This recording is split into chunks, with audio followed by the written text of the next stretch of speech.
नमस्कार दोस्तों, Alisha success point YouTube channel पर आपका फिर से स्वागत है। आज की हमारी जो क्लास होगी वो पार्ट ऑफ स्पीच क्लास 2 होगी। तो चलिए शुरू करते हैं आज की class.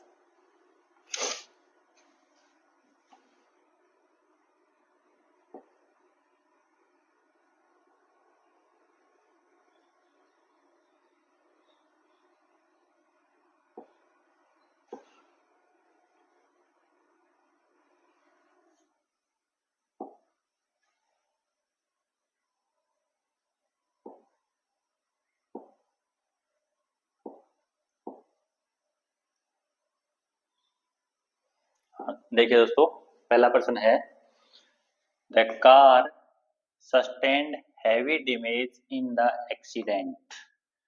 The only adjective is here. इस वाक्य के अंदर एकमात्र जो एडजेक्टिव है कौन सा है?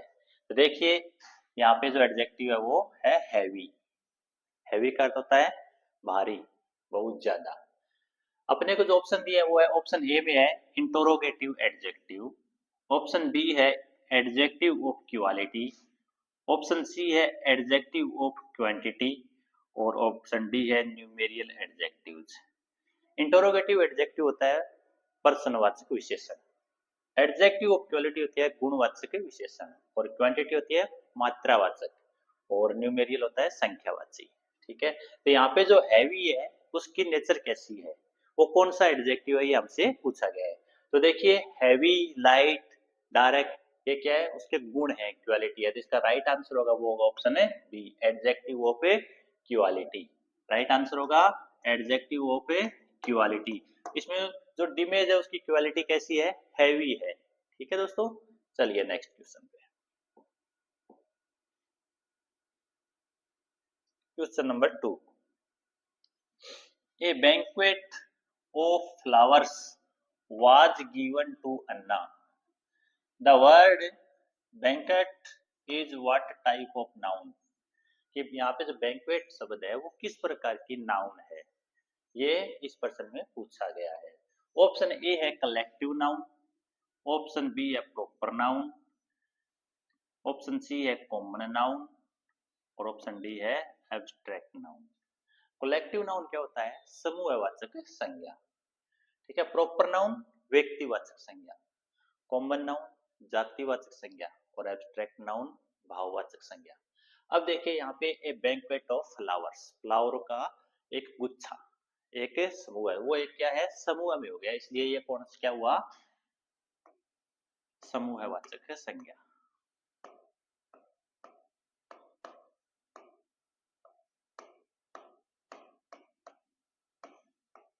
ठीक है, और इसका राइट आंसर होगा वो होगा ऑप्शन ए। दूसरा प्रॉपर नाउन इसको बोलते हैं व्यक्तिवाचक संज्ञा। क्या बोलते हैं, व्यक्तिवाचक संज्ञा।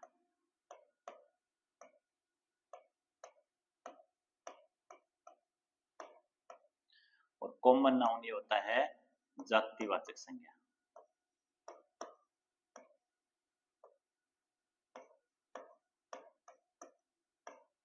और एब्स्ट्रैक्ट नाउन ये होती है भाववाचक संज्ञा।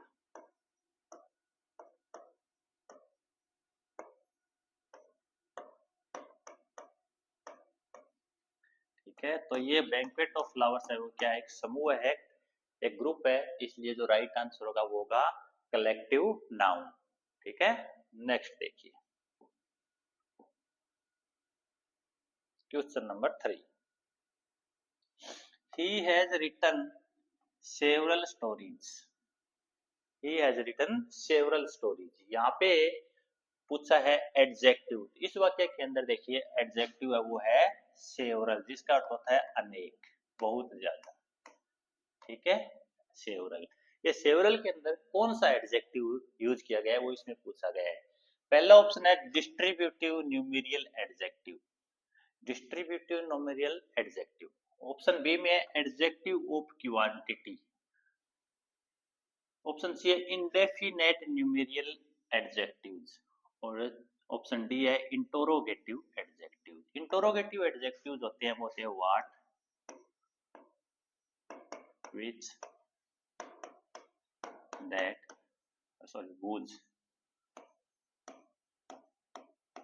ये होते हैं, ठीक है। इंडेफिनेट न्यूमेरियल एडजेक्टिव होते हैं, वो होते हैं ऑल, सेवरल, फ्यू, एटसेट्रा, ठीक है। एडजेक्टिव ऑफ क्वालिटी होती है वो जो गुण के बारे में बताते हैं, तो वो होते हैं गुणवाचक, किसी चीज का गुण बताए वो। और डिस्ट्रीब्यूटिव न्यूमेरियल एडजेक्टिव होते हैं, वो होते हैं आइदर, नाइदर,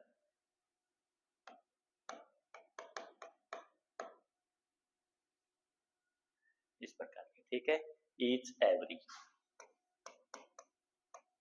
ईच, एवरी, ये चार होते हैं, वो होते हैं डिस्ट्रीब्यूटिव न्यूमेरियल एडजेक्टिव। यहाँ पे देखिए सेवरल है, वो इस कैटेगरी में आता है, तो राइट आंसर होगा इंडेफिनेट न्यूमेरियल एडजेक्टिव्स, अनिश्चित संख्यावाची विशेषण। तो राइट आंसर वो होगा ऑप्शन है सी, ठीक है। नेक्स्ट देखिए question number 4, every man has his duties, this sentence does not have, this sentence does not have, इस वाक्य में नहीं है, क्या नहीं है? ऑप्शन ए में तो दे रखा है बोथ सी एंड डी। अब ऑप्शन बोथ है, सी एंड डी में देख लेंगे क्या दिया। ऑप्शन बी है एडजेक्टिव्स ऑफ क्वांटिटी, अब जो क्वांटिटी का मतलब मात्रावाचक। ऑप्शन सी में दे रखा है डिस्ट्रीब्यूटिव न्यूमेरियल एडजेक्टिव्स, है क्या इस वाक्य में? तो देखिए एवरी है, वो क्या है?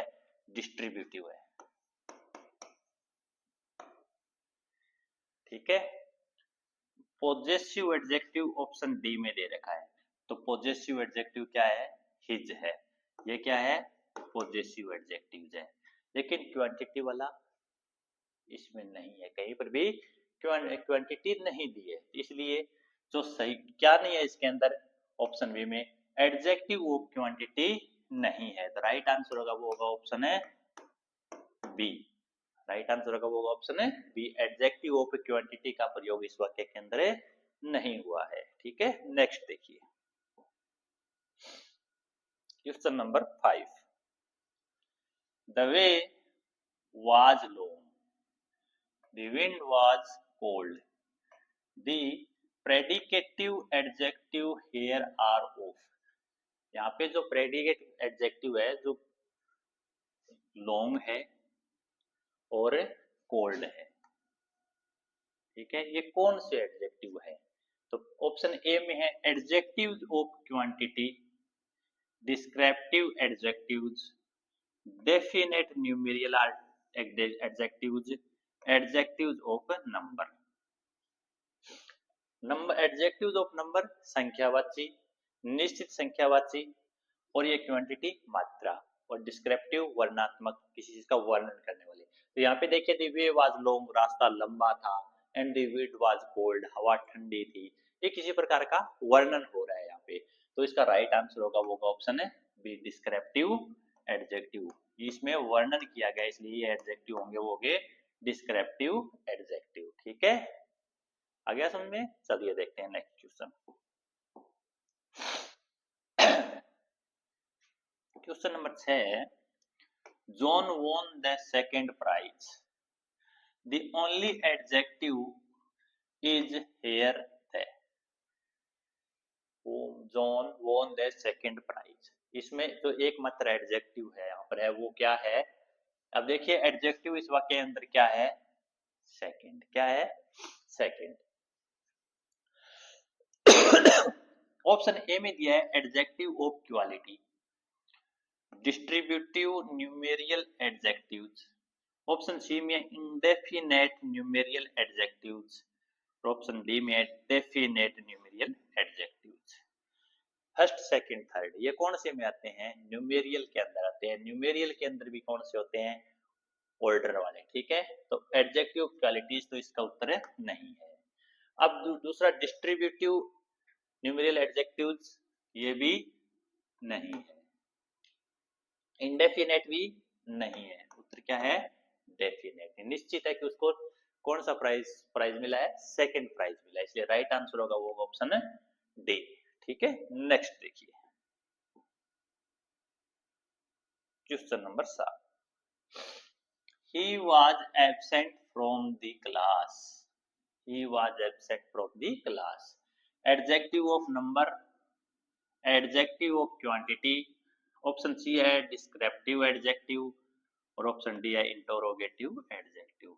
इसमें कौन सा एडजेक्टिव का प्रयोग किया गया है?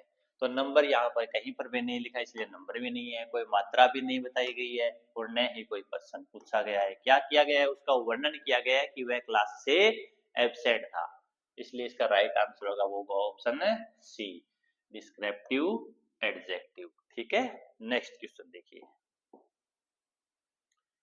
Question number 8, where in you see an interrogative adjective, कि आपको इस वाक्य के अंदर पर्सनवाचक विशेषण कहां पर दिखाई देता है, किसमें दिखाई देता है? ऑप्शन ए है when did you meet her last time, option B है which objective did you make for this, option C है this is ground where can defeat him, और ऑप्शन डी है नन हेयर, कि यहाँ पर कोई भी एडजेक्टिव का प्रयोग नहीं हुआ है। अब इंटरोगेटिव एडजेक्टिव कौन से होते हैं?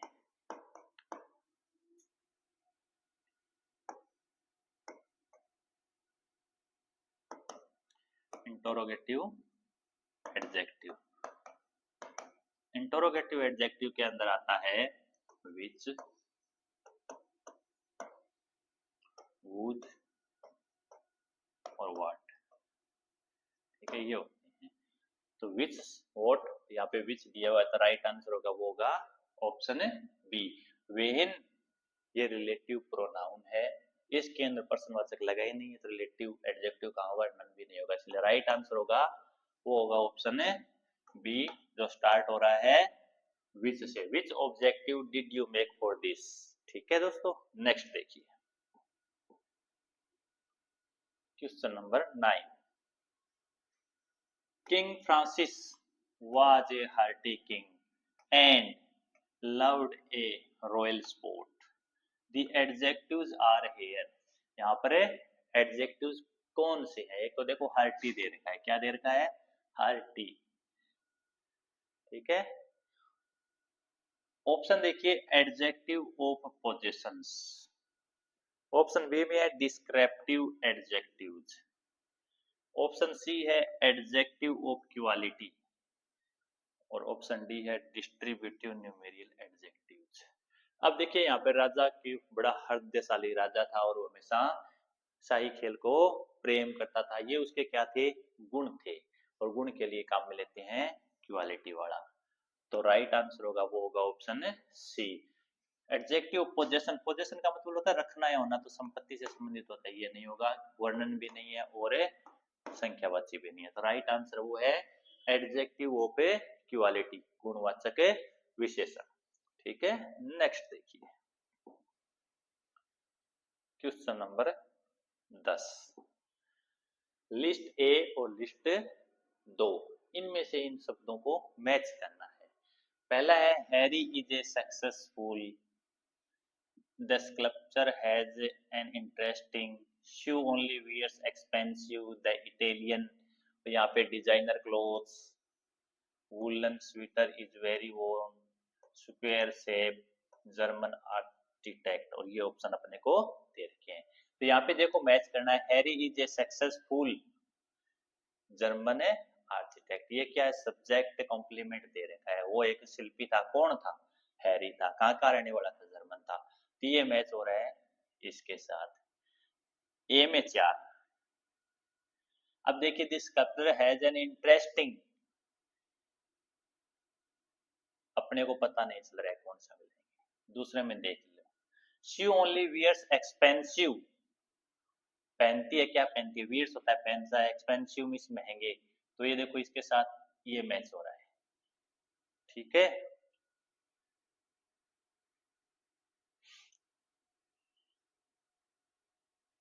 इसमें देखिए शी ओनली वियर्स ये हो गया। बी में अब देखो द इटालियन, और इसका 2 बचा है, तो द इटालियन, इटली के क्या है? Woollen sweater is very warm, इससे जुड़ा है, तो अब एक ही बचा है, इसको हम मैच कर देंगे इससे। अब देखिए ए में 4, ए में 4 यहाँ पे मिल रहा है, बी में 3 इसमें मिल रहा है, ठीक है, सी में 1 यहाँ मिल रहा है, तो राइट आंसर होगा वो होगा ऑप्शन डी। ठीक है दोस्तों, नेक्स्ट देखिए क्वेश्चन नंबर 11, ये भी मैच वाला क्वेश्चन है। Match the following sentence containing different adjectives, list A को लिस्ट बी से मैच करना है। अब देखिए, the young, we saw a great, this is going to be difficult, is that a new. और इसके जो बी लिस्ट 2 है, इसका पहला ऑप्शन है great dress that you bought, red fox lives in the forest, new movie in other day और new challenge. अब देखिए, दी यंग, यंग के साथ ग्रे भी मैच में नहीं मिल सकता, न्यू न्यू है तो क्या मिल रहा है, रेड मिल रहा है। देखिए, the young red fox lives in the forest, कि छोटी या युवा लाल रंग की फॉक्स है, वो जंगल में रहती है। ऑप्शन में वी सा ए ग्रेट, हमने देखी, क्या देखी थी, मूवी देखी थी ना, तो अदर डे आएगी, we saw a new movie the other day. Option C में देखिए, this is going to be a difficult, difficult क्या होती है, चैलेंज होती है, तो इसका ऑप्शन होगा वो होगा ये। ठीक है, एक क्वेश्चन है, is that the new grey dress that you boat, की क्या यही वो ग्रे ड्रेस है जो तुमने बोट की है, खरीदी है। तो ऑप्शन देखिए, ए के अंदर 2, ए में 2 यहाँ पे आ रहा है, तो राइट आंसर होगा वो होगा। देखो, डी के अंदर 1, यहाँ पे डी में भी 1 है, सी के अंदर 4 ये यहाँ पे है, और बी के अंदर 3 ये मिल रहा है, तो राइट आंसर होगा वो होगा ऑप्शन बी। ठीक है, नेक्स्ट देखिए question number 12, these nouns are nouns which refer to people and things that exist physically and that at least one of the senses can defect, कि वे संज्ञाएं, ये वे संज्ञाएं होती है जो किसी लोगों के लिए, व्यक्ति के लिए या वस्तुओं के लिए होती है, जो वास्तव में भौतिक रूप से अस्तित्व, जिनका अस्तित्व होता है और उनमें कम से कम एक सेंस पाया जाता है, वो कौन सी नाउन होती है।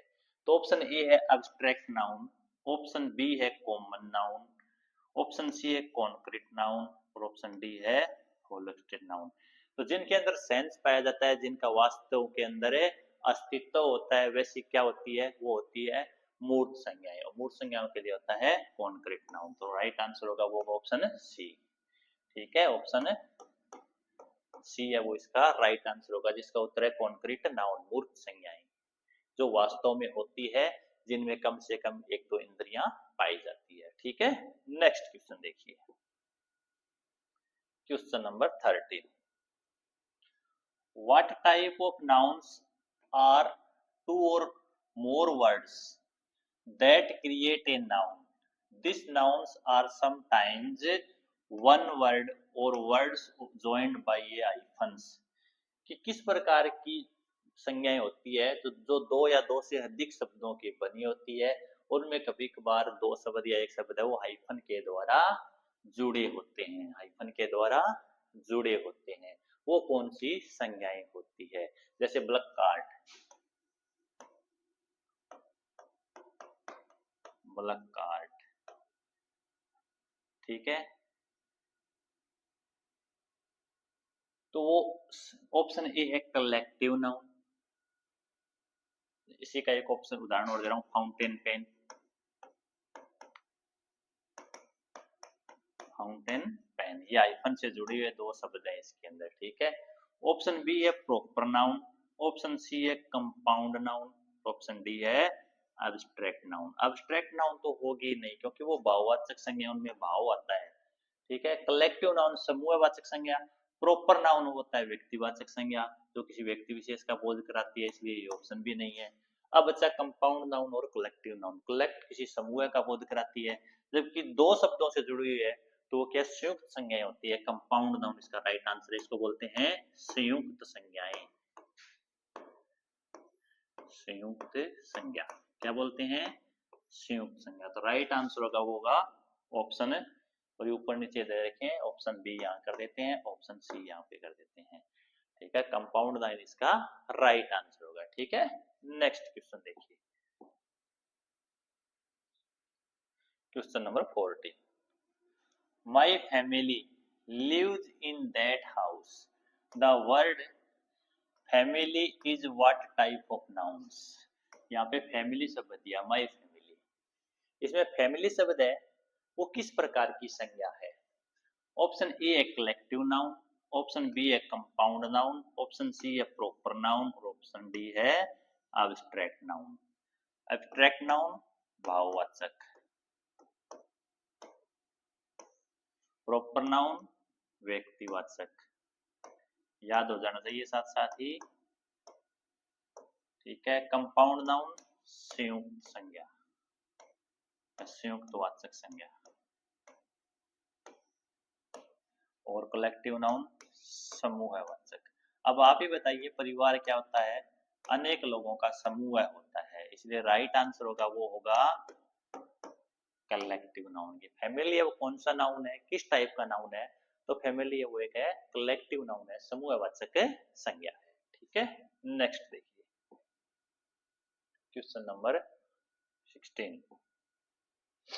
My dog is smarter than. Option A है हर, बी है योर्स, सी है देयर्स, और ऑप्शन डी है देयर।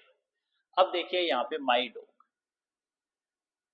इज स्मार्टर अच्छा है, देन योर्स क्या होगा, योर्स, लेकिन योर यहाँ पे दिया नहीं है, योर दिया है, ये अकेला नहीं आता, ये अकेला नहीं आता, इसके साथ कुछ ना कुछ, जैसे माई के साथ डॉग दे रखा है, वैसे ही हर, योर और देयर के साथ कोई ना कोई सब्जेक्ट आना चाहिए, इसलिए ये नहीं है। इसका पॉजेसिव क्या होगा, ये यहाँ पे पॉजेसिव है, इसका पॉजेसिव क्या होगा, देयर्स। तो यहाँ क्या आएगा, देन देयर्स, कि उनके कुत्ते से मेरा कुत्ता है वो स्मार्टर है, ज्यादा स्मार्ट है, इसलिए राइट आंसर होगा वो होगा ऑप्शन सी, जिसमें आएगा देयर्स। ठीक है, नेक्स्ट देखिए,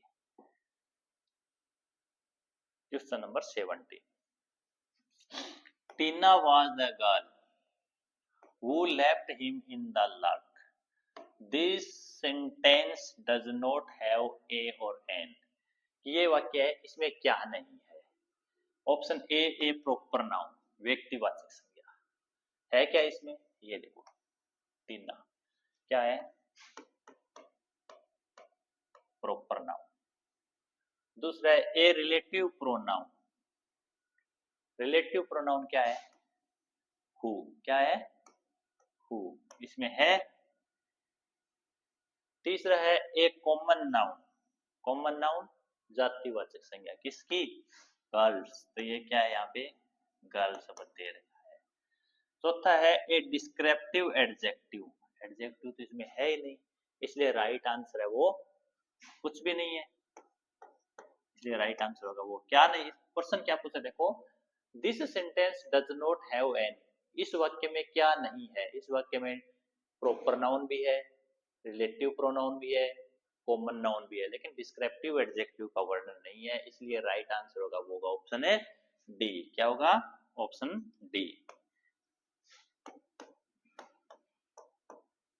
ठीक है, क्या होगा, ऑप्शन है डी, इसमें एक डिस्क्रिप्टिव एडजेक्टिव का प्रयोग इस वाक्य के अंदर नहीं हुआ है।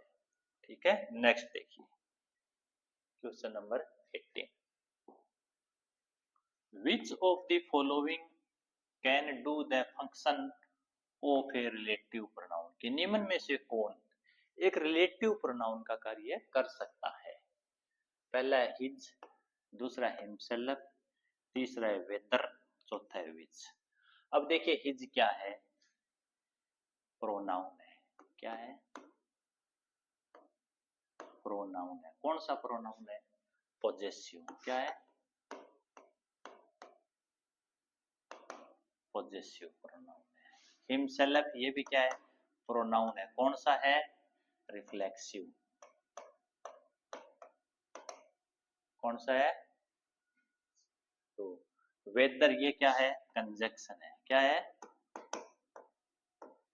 कंजक्शन है, क्या है, कंजक्शन है।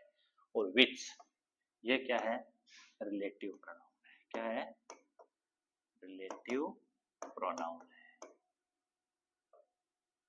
रिलेटिव प्रोनाउन में विच का प्रयोग वस्तु या जानवरों के लिए किया जाता है। किसके लिए किया जाता है, वस्तु या जानवर के लिए प्रयोग होता है, किसका, विच का, किसका होता है, विच का, किसमें, रिलेटिव प्रोनाउन में। तो राइट आंसर होगा वो होगा ऑप्शन है डी।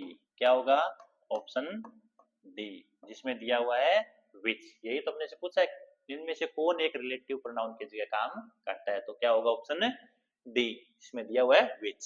ठीक है, नेक्स्ट देखिए question number 19। Nobody can answer this. This sentence has two pronouns that are. इसके अंदर दो प्रोनाउन काम में लिए गए हैं। कौन कौन से हैं, एक तो nobody है और एक है this है। ये दो प्रोनाउन है। इसमें कौन कौन से हैं, वो किस प्रकार के हैं। तो पहला है डेमोन्स्ट्रेटिव एंड पॉजेसिव। डेमोन्स्ट्रेटिव होते हैं दिस दैट दीज दोज, तो ये यहाँ पे तो दिस है नहीं, पहला दूसरा है। तो पहला ऑप्शन तो देखो डेमोन्स्ट्रेटिव पहले ऑप्शन में दिया है, इसलिए ये ऑप्शन है गलत है। दूसरे में इंडेफिनेट एंड डेमोन्स्ट्रेटिव। तो डेमोन्स्ट्रेटिव सेकंड तो है, लेकिन ये इंडेफिनेट है, क्या अनिश्चित है बिल्कुल, क्या है, बिल्कुल अनिश्चित प्रोनाउन, नोबडी, पता नहीं, इसलिए राइट आंसर होगा वो होगा ऑप्शन है बी। ऑप्शन सी में देखो डिस्ट्रीब्यूटिव, तो डिस्ट्रीब्यूटिव तो ये होता ही नहीं है। डिस्ट्रीब्यूटिव ईच, एवरी, आइदर और नाइदर होते हैं, यहाँ पे दे रखा है नोबडी, इसलिए ये ऑप्शन है गलत है।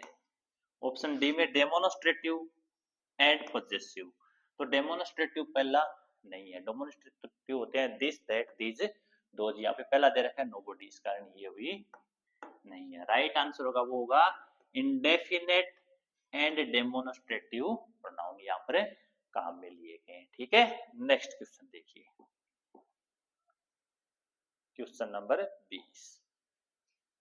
The defendants blamed one another for the crime they have committed.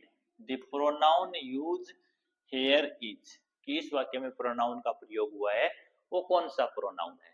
तो जो प्रोनाउन यहाँ पे काम में लिया गया है वो है वन अनादर, वन अनादर। ठीक है, इम्पर्सनल होता ही नहीं है। ऑब्जेक्टिव पर्सनल प्रोनाउन, ये भी नहीं है। ऑब्जेक्टिव सब्जेक्टिव प्रोनाउन, ये भी नहीं है। ये कौन सा है, रेसिप्रोकल प्रोनाउन है। रेसिप्रोकल प्रोनाउन कौन कौन से होते हैं, एक तो वन अनदर होता है और एक ईच अदर होता है। ईच अदर, ये दो प्रोनाउन होते हैं, उनको बोलते हैं रेसिप्रोकल प्रोनाउन। इसलिए इस वाक्य में कौन से प्रोनाउन का उपयोग हुआ है, रेसिप्रोकल प्रोनाउन का प्रयोग हुआ है। तो ऑप्शन सी के अंदर रेसिप्रोकल प्रोनाउन दे रहेगा, इसलिए राइट आंसर होगा वो होगा ऑप्शन सी। ठीक है, नेक्स्ट देखिए question number 21। Which kind of adverb is in the word Capitals, कि कैपिटल शब्द में जो काम में लिया है उसमें किस प्रकार के एडवर्ब का प्रयोग हुआ है। सी सेल्डम थिंक्स ऑफ हरसेल्फ, जो शब्द है कैपिटल में वो है सेल्डम, ये कौन सा प्रोनाउन है। ठीक है, ऑप्शन ए है adverb of frequency, option B है adverb of degree, option C है एडवर्ब ऑफ पैलेस और ऑप्शन डी है एडवर्ब ऑफ मैनर, तरीके का, स्थान का, डिग्री का, फ्रीक्वेंसी का।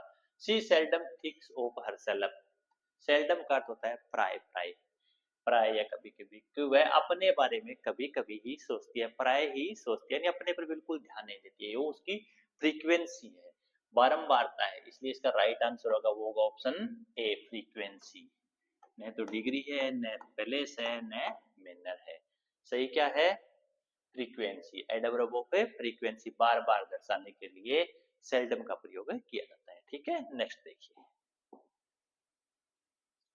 Option number 22।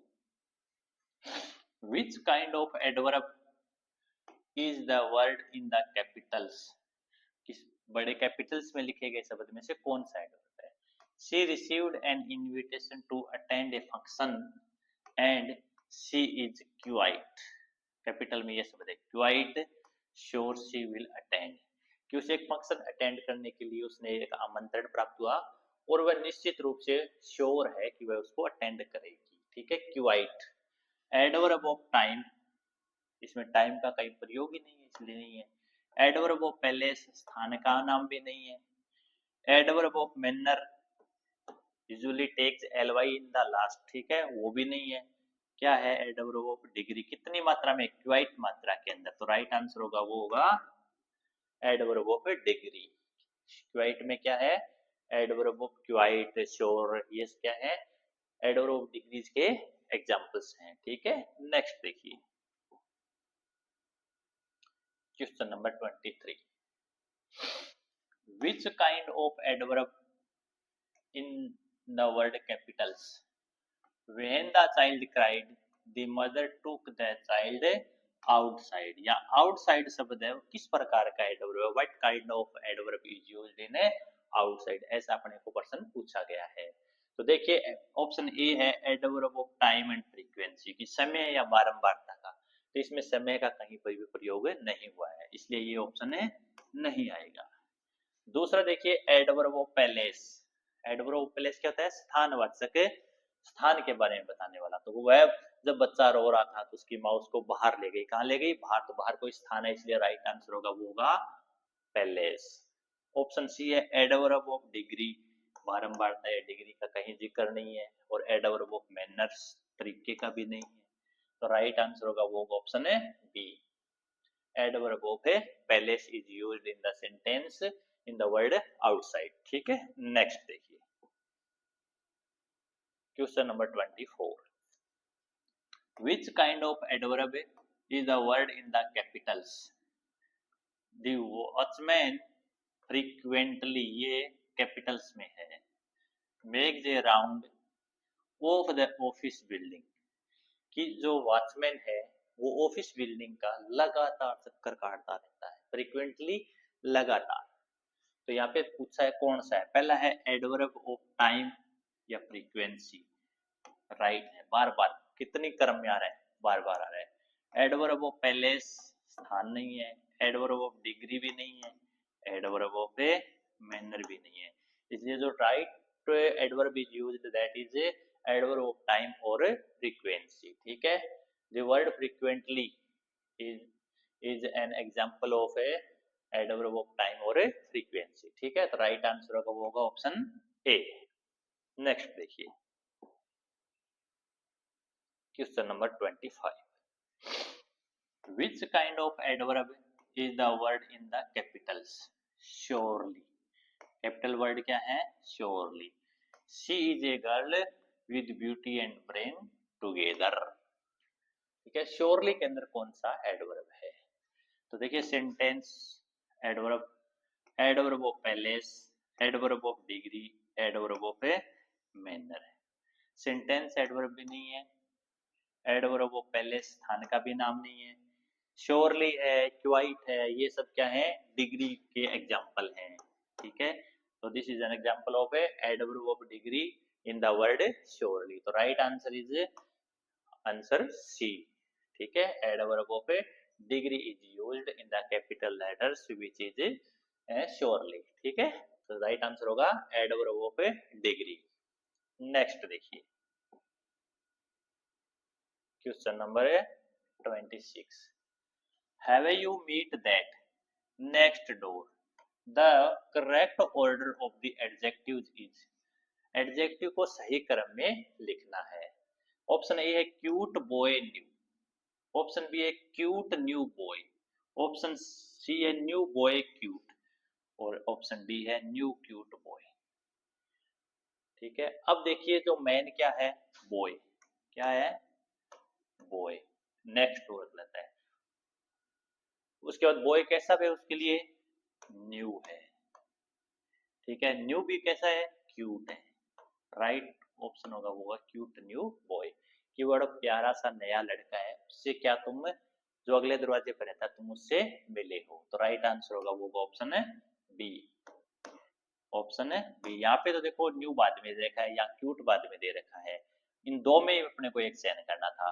तो इसमें क्यूट है वो न्यू के पहले, नए से पहले उसकी विशेषता बता दी। न्यू क्यूट क्या है? Cute new boy. तो राइट आंसर होगा वो होगा ऑप्शन है बी। राइट आंसर होगा वो होगा ऑप्शन है बी। ठीक है, नेक्स्ट देखिए question number 27। The order of adverbs is used correctly in, ये चार सेंटेंस दे रखे हैं, इनमें सही क्रम में एडजेक्टिव का प्रयोग कहां पर हुआ है? पहले में देखिए एवरीवेयर, ये एडवर्ब ऑफ है पहले से है।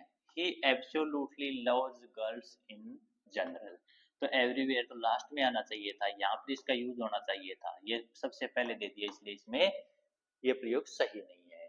दूसरा देखिए he absolutely loves girls in general everywhere, एकदम राइट आंसर है। राइट आंसर क्या है? Option B. इसमें देखिए he loves girls in general everywhere absolutely, ये गलत है क्योंकि एब्सोल्युटली का प्रयोग सब्जेक्ट और वर्ब के बीच में होता है और एवरीवेयर लास्ट में आना चाहिए था। ऑप्शन डी है he absolutely loves girls everywhere in general, तो यहाँ पे एवरीवेयर है वो लास्ट में आना चाहिए था, इसका प्रयोग गलत है, इस कारण ये उत्तर भी गलत है। राइट आंसर होगा वो है option B, he absolutely loves girls in general everywhere. ठीक है, नेक्स्ट देखिए question number 28। My dad once told me be thankful for all you have, the underline words is, underline words कौन सा है? तो इसमें अपने को बी ले लेते हैं। ठीक है, अंडरलाइन वर्ड क्या है? बी। बी ये क्या है? ठीक है, एडजेक्टिव है? नहीं है। क्यों नहीं? एडजेक्टिव विशेषण होता है, बी तो वर्ब होती है। प्रॉपर नाउन व्यक्तिवाचक संज्ञा भी नहीं है। कंजक्शंस जोड़ने वाला शब्द भी नहीं है। क्या है? स्टेट ऑफ बीइंग वर्ब, किसी अवस्था में वर्ब के होने की स्थिति के वर्णन कर रहा है, इसलिए राइट आंसर होगा वो होगा ऑप्शन है डी। क्या होगा? Option D. क्या? स्टेट ऑफ बीइंग वर्ब की, ये वर्ब की स्थिति में बी का प्रयोग किया गया, इसलिए राइट आंसर है वो होगा ऑप्शन है डी। नेक्स्ट देखिए question number 29। Since she is cute I like him most, since that day I like most, the underline words are, यहाँ पे अंडरलाइन वर्ड सिंस और सिंस है, ये क्या है? यहाँ ना तो हर चाहिए था। ठीक है, अंडरलाइन वर्ड है वो क्या है? Preposition and conjunctions. तो ये देखिए पहला प्रीपोजिशन दिया जबकि इन दोनों वाक्यों को ऐड कर रखा है, इसलिए प्रीपोजिशन पहला नहीं है। दूसरा में देखिए एडवर्ब एंड प्रीपोजिशन, तो एडवर्ब भी नहीं है। तीसरा है प्रीपोजिशन एंड एडवर्ब, ये भी नहीं है। ये क्या? इन दोनों वाक्यों को जोड़ रहा है, इसलिए क्या है? कंजक्शन है। क्या है? कंजक्शन है। एंड ये दूसरा क्या है? प्रीपोजिशन। द राइट आंसर होगा वो होगा ऑप्शन डी। पहला कंजक्शन के रूप में प्रयोग हुआ है, दूसरा प्रीपोजिशन के रूप में हुआ है। तो राइट आंसर होगा वो होगा ऑप्शन है डी। ठीक है, नेक्स्ट देखिए question number 30। Before forums are invited, we will have a complete view of exam. This sentence does not have, इस वाक्य में किसका प्रयोग नहीं हुआ है? प्रीपोजिशन है क्या? दे रखा ना वो, ये क्या है? प्रीपोजिशन ही तो है। ठीक है, कंजक्शंस क्या है? बिफोर भी है, दो वाक्यों को जोड़ने के लिए बिफोर का प्रयोग हुआ है। ठीक है, एडवर्ब देखिए कहां पर जो वर्ब की विशेषता बताए, कोई वर्ब की तो नहीं बता रहा है। एडजेक्टिव, ये कंप्लीट क्या है? एडजेक्टिव है। ठीक है, ये एडजेक्टिव है लेकिन एडवर्ब नहीं है। एडवर्ब क्या होता है? Verb that qualifies a verb, कि एक ऐसा शब्द जो किसी क्रिया की विशेषता बताए उसको क्या बोलते हैं, क्रिया विशेषण या एडवर्ब बोलते हैं। या ऐसा कोई भी शब्द नहीं है जो क्रिया की विशेषता बता रहा हो, कि एक वर्ब को क्वालिफाई कर रहा हो, इसलिए राइट आंसर होगा वो होगा एडवर्ब। क्या है, एडवर्ब। इस सेंटेंस के अंदर एडवर्ब का यूज नहीं हुआ है, इसलिए राइट आंसर होगा वो होगा एडवर्ब। ठीक है, नेक्स्ट क्वेश्चन देखिए, question number 31। She is the very girl I like. I like the girl very much. The underlined words are, यहाँ अंडरलाइन वर्ड क्या है, वेरी, और ये देखिए यहाँ पे भी कैपिटल में ले रखा है वेरी। पहला वेरी शब्द है वो किस शब्द में यूज हुआ है, दूसरा किस में हुआ है। ठीक है, तो पहला देखिए प्रीपोजिशन, वेरी प्रीपोजिशन नहीं है। ठीक है, इसमें भी प्रीपोजिशन दे रखा है, तो ये भी नहीं है, तो दो ऑप्शन तो डायरेक्ट कट हो गए, प्रीपोजिशन थोड़ी है वेरी। ठीक है, अब दूसरा देखिए एडवर्ब और एडजेक्टिव। ठीक है, ये एडजेक्टिव किसको बता रहा है, गर्ल्स की विशेषता बता रहा है, इसलिए ये क्या है, एडजेक्टिव है पहला, एडजेक्टिव पहला इसमें दे रखा है, और ये दूसरा एडवर्ब। तो राइट आंसर वो होगा ये, पहला क्या है एडजेक्टिव है, दूसरा है वो एडवर्ब है। ठीक है, ये वेरी जो शब्द है ये क्वालिफाइज कर रहा है इसे वर्ब लाइक को, और ये एडजेक्टिव है ये क्वालिफाइज कर रहा है नाउन गर्ल को। ठीक है, तो नेक्स्ट क्वेश्चन देखिए, question number 32। The correct use of adjective in sequence is, कि सही क्रम में एडजेक्टिव का प्रयोग किस प्रकार से हुआ है। पहला वाक्य, I put on a beautiful silk black coat in my wedding. अब देखिए सिल्क का कोट है वो सिल्क और ब्लैक, या तो उसे ब्लैक सिल्क तो हो सकता था, सिल्क ब्लैक इस प्रयोग का प्रयोग है वो गलत है यहाँ पे, इसलिए इसमें वाक्य नहीं आएगा। दूसरा देखिए, I put on a beautiful black silk coat in my wedding, a beautiful black silk coat right answer है। ठीक है, इसमें देखिए I put on a silk beautiful black coat, ये तीनों ही, ये तो चलो सही माने, लेकिन इन दोनों का प्रयोग गलत हुआ है, इसलिए ये क्या है, गलत है। ऑप्शन डी है ऑल आर इनकरेक्ट, सारे भी गलत, ये भी गलत है। राइट आंसर है वो क्या है, ऑप्शन है B, I put on a beautiful black silk coat in my wedding. ठीक है, नेक्स्ट क्वेश्चन देखिए, question number 33। He is my husband, therefore I have every right to bully him. The conjunction is, कौन से conjunction, conjunction कौन सा है इसमें, therefore, क्या है, therefore है, दो वाक्यों को जोड़ने के लिए जिस शब्द का प्रयोग हुआ है वो है therefore। ये therefore किस टाइप का कंजंक्शन है, ये हमसे पूछा गया है, कौन से टाइप का कंजंक्शन है। पहला है एडवर्सेटिव, एडवर्सेटिव होता है विरोधाभास, इन दोनों वाक्यों में कहीं पर भी विरोधाभास नहीं है, कि वह मेरा पति है और मैं उसे किसी भी प्रकार से धमका सकती हूँ, बुल्ली कर सकती हूँ, ऐसा मेरे पास अधिकार है, ऐसा इस वाक्य में कहा गया है। दूसरा है इलेटिव, तीसरा है डिस्जंक्टिव, और चौथा है कोपुलेटिव। अब देखिए ये विरोधाभास को दर्शाते हैं, ये क्या है, परिणामवाचक होते हैं। इलेटिव क्या होते हैं, परिणामवाचक, परिणाम के अंदर इसमें दर्ज है, इसमें देयरफॉर, सो, thus, hence, ये इसके एग्जाम्पल है। तो देयरफॉर अब कौन सा है, इलेटिव है, कौन सा है, इलेटिव है। राइट आंसर होगा वो होगा ऑप्शन है बी। ठीक है, नेक्स्ट देखिए, question number 34। Which kind of adverb in the word in Capitals, capital शब्द में किस प्रकार के एडवर्ब का प्रयोग हुआ है।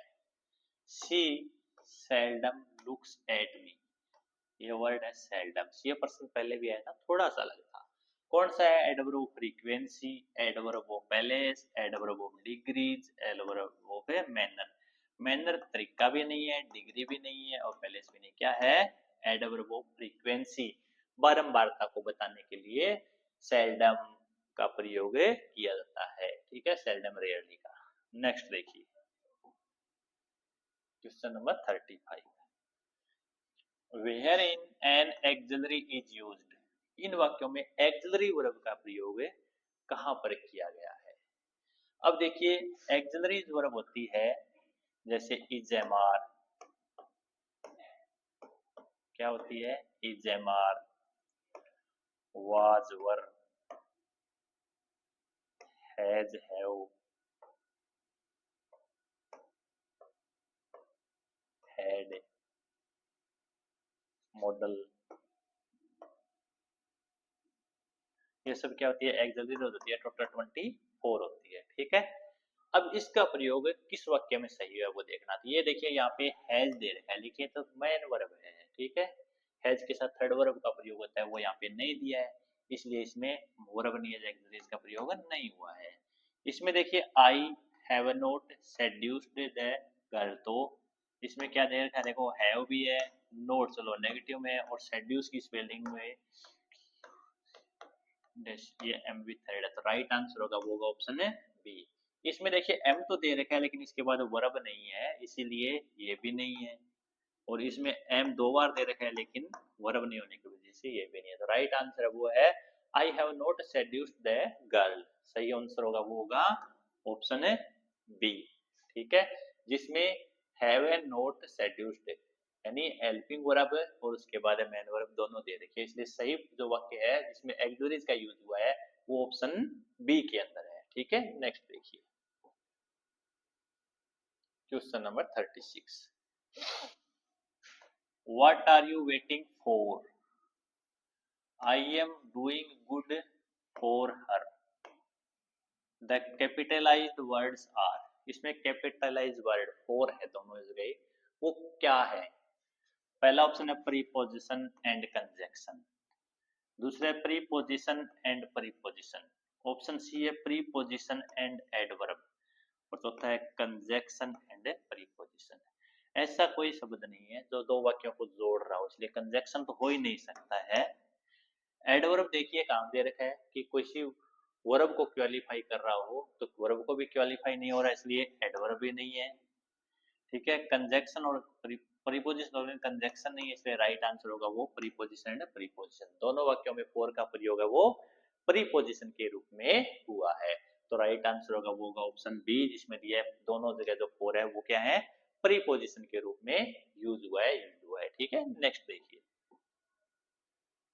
Question number 37, the clown was wearing a hat, option है big green yellow, option A में बिग ग्रीन येलो, ऑप्शन है big green and yellow, option C है येलो एंड ग्रीन बिग, और चौथा है नन हेयर। अब देखिए बिग का प्रयोग तो पहले हो सकता था, बाद में नहीं होगा। इसके अंदर आइफन दे रखा है, इसमें एंड से जोड़ रखा है, दो अलग अलग हैं, ग्रीन एंड येलो दोनों ही अलग हैं, और इनके पहले बिग लगा एंड से जाता है, ऑप्शन ये वो बिल्कुल सही होगा, ये नन ऑफ द गलत होगा। राइट आंसर होगा वो ऑप्शन है B, the clown was wearing a big green and yellow hat, कि उसने एक बहुत बड़ी हरी और पीले रंग की टोपी पहन रखी थी, एंड को इससे दोनों को जोड़ा गया है, ठीक है। नेक्स्ट देखिए क्वेश्चन नंबर है 38, the cookies that you smell delicious baked, इसमें वर्ब दे रखा है बेक, तो सब्जेक्ट के बाद क्या आना चाहिए, वर्ब आनी चाहिए, और वर्ब के बाद सेंटेंस होगा, तो वर्ब बेक्ड यहाँ पे लास्ट में दे रखा है। इसमें देखो बेक्ड सही दे रखा है, स्मेल डिलीशियस राइट आंसर है, ठीक है। इसमें देखो बेक्ड लास्ट में दे रखा है, इसलिए ये भी नहीं है, ये नन हेयर तो हो भी नहीं सकता। कि the cookies that you baked, you के बाद सेकंड वर्ब दी है, स्मेल डिलीशियस, उसकी जो स्मेल है वो बड़ी डिलीशियस आ रही है, इसलिए राइट आंसर होगा वो ऑप्शन है B, baked smell delicious delicious, ठीक है। नेक्स्ट देखिए question number 39, which kind of adverb is the word in the capitals, Capitals के अंदर जो शब्द दिया गया है वो किस प्रकार का एडवर्ब है। he was so angry that he, Capitals में क्या दिया है, hardly, notice what she was saying, hardly, adverb of time and frequency, adverb of palace, adverb of degree, adverb of manner. Frequency के तो सेल्डम रेयरली यूज होता है, hardly use नहीं होता है।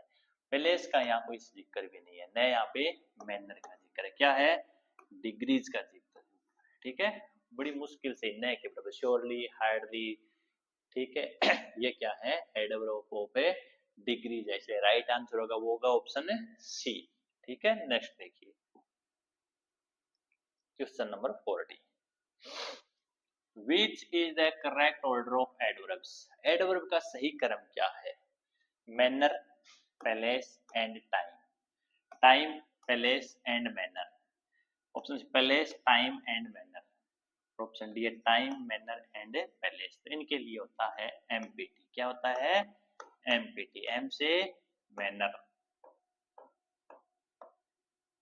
पी से पैलेस, पी से टाइम। सही सीक्वेंस होती है वो मैनर, प्लेस और टाइम की होती है। यदि तीनों एडवर्ब एक ही सेंटेंस के अंदर आते हैं तो सबसे पहले मैनर, फिर पैलेस, फिर टाइम। तो राइट आंसर होगा वो होगा ऑप्शन ए।